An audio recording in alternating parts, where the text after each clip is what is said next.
Hey everyone. This time we read Rocket Jump by David Craddock. This book feels like a really good follow-on to Masters of Doom. David adds a little bit more than what Kushner did when he wrote his book, so it kind of... I think this one is better, even though I think both of them are really good. While the book mostly focuses on the Quake series, we do get the origins of it and also some of the games building up into Quake.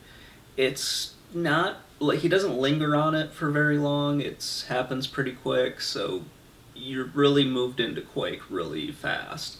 And you hear a lot about the kind of like the personal interactions and the team dynamic going into Quake. While Masters of Doom was a little bit more friendly towards id, he did talk about some of the problems in that book. In Rocket Jump, David doesn't really do that. There are some people that don't come across very well, and part of that is their own fault. It kind of seems like to put this in a nice way, it seems like a lot of the things that they had been boasting about for years kind of came back to bite them in the ass, as David did a lot of fact checking on these, and I got the impression that they maybe weren't too happy about the fact that they were called out for lying about things. It is what it is. It's just kind of interesting to read some of that stuff and see how people's perspectives might have changed over time, or read about some of the things that part of the team believes were true, and then how the person that it actually happened to, they were saying, well, it didn't really happen that way, but they're not too far off.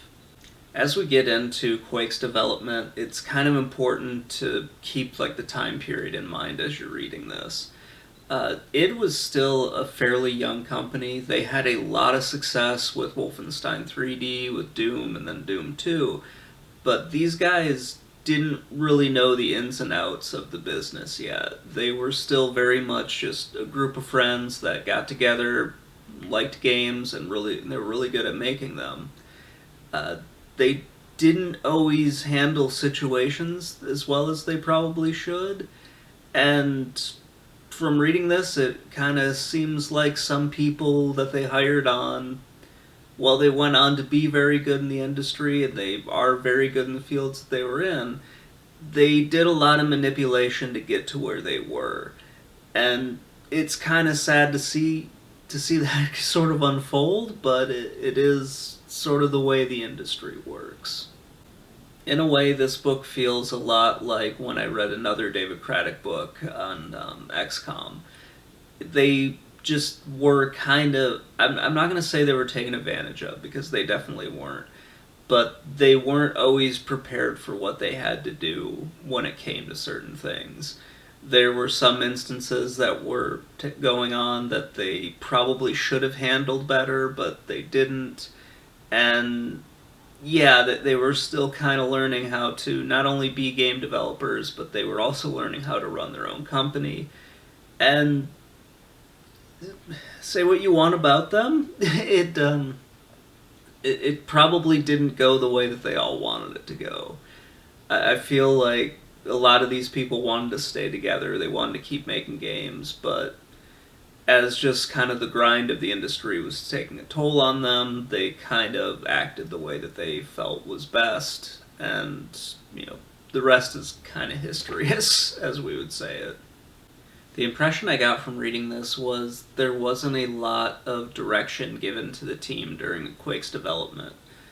John Romero had a lot of really great ideas. He sort of knew what he wanted to do, but communicating that to the rest of the team wasn't exactly his strong suit, at least back in this time period. Some of the people are much harsher. They say that they were given no instructions on what to do. Romero kind of disputes that a little bit. The truth is probably somewhere in between.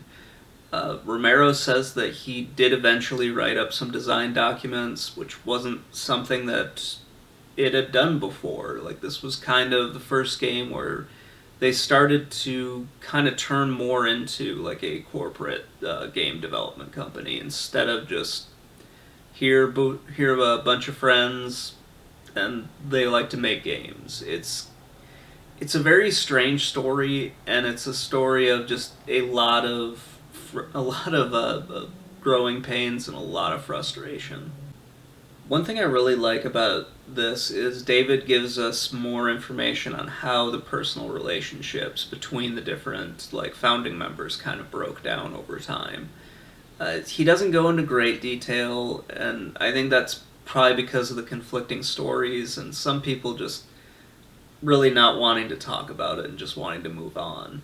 But we do hear a little bit about just how the trust sort of eroded over time, how Romero wanted the game to go in one direction, but a lot of the other members of id and John Carmack didn't really want to do that. They wanted to stick with that first person shooter mold. Or it seems like they just sort of fell back on what they knew when it was like, okay, we have a deadline. We can't do a lot of the things that John wants to do.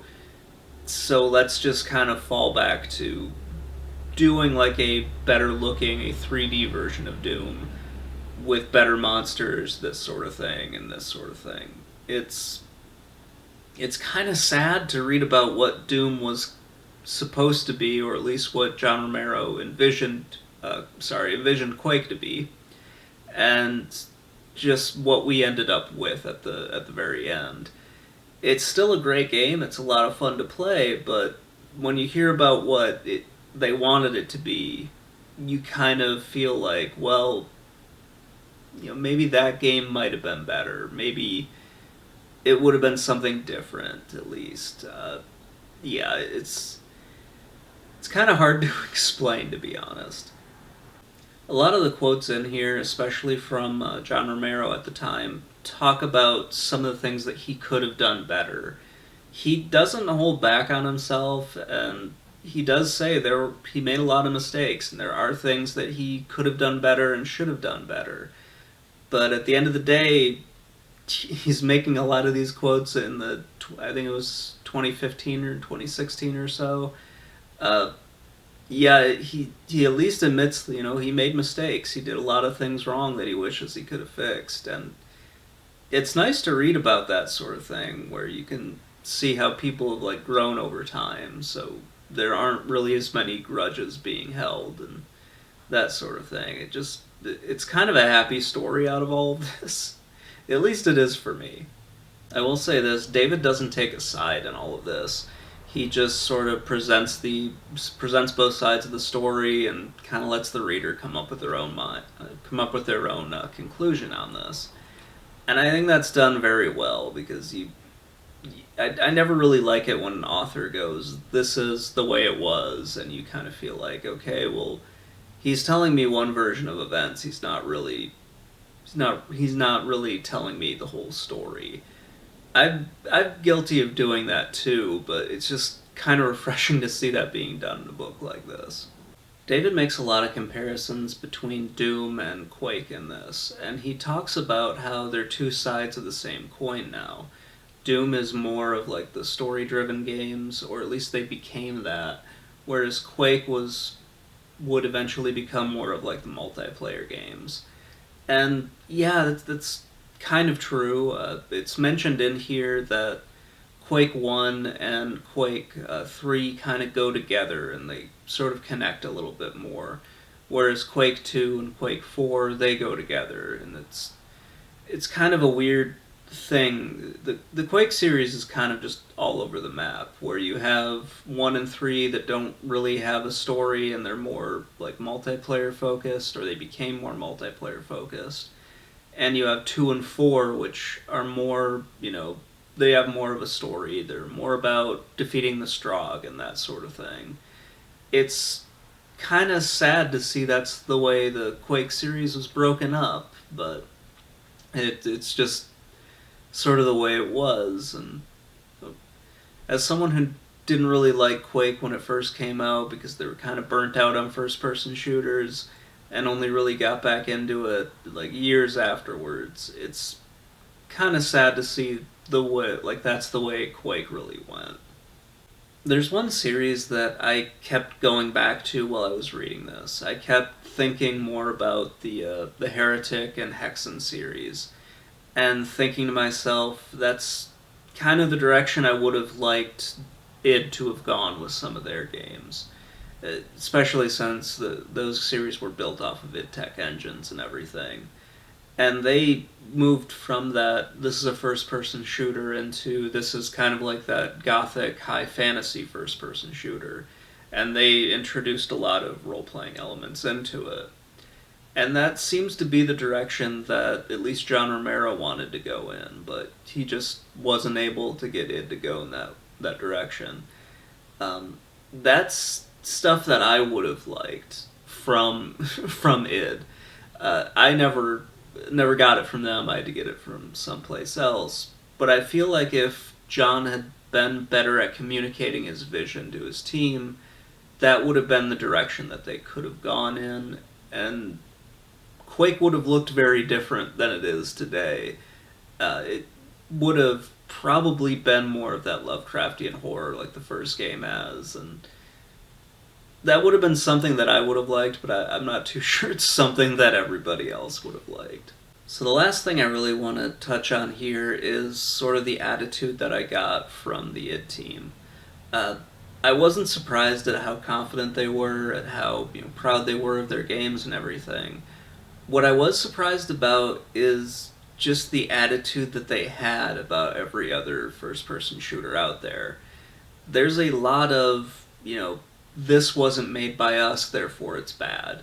The, not invented here kind of mentality, where your team and where you and your team kind of think the only good that can come from anything is going to come from your team. And if anybody else makes anything, it's automatically terrible. It's not a fun mentality to have. It's not a fun one to work against, which happens quite a bit, unfortunately. I wasn't really expecting that from id. I would have thought that they would have seen what other people were doing, and they might have tried to incorporate some of that. Sandy Peterson talks about that a lot in here, where he says, other people were making really good games, and when he brought that up to the rest of the id team, they were kind of like, yeah, but they're not our games, so they're not very good. And it's kind of crappy to see id had that mentality. It goes along with a lot of the other things. It's talked about in here. There was a lot of backstabbing and everything like that, and there were people kind of spreading rumors and sabotaging others' careers and whatnot later on. And those are the stories you don't like to read, especially when, it's a company that you really like, they make a lot of games that you really like, and then you kind of find out that people working there at the time were kind of pieces of shit. It was one of my favorite companies growing up. They made a lot of really great games, and I had a lot of really awesome memories of playing Doom and Doom 2 with my friends. Reading books like this, they kind of bring those memories back, and I really like. It's something that I really like. It makes me feel like I'm back with some of my friends and whatnot. We're all huddled around that computer playing games and stuff like that. It's just it's a really fun story to read about, and I think David does a great job of retelling the story of it here. It's just a very fun read. So let me know what you think in the comments below. If you liked it or hated it, I'd love to hear back from you. Anyway, guys, have a great day, and see you all later.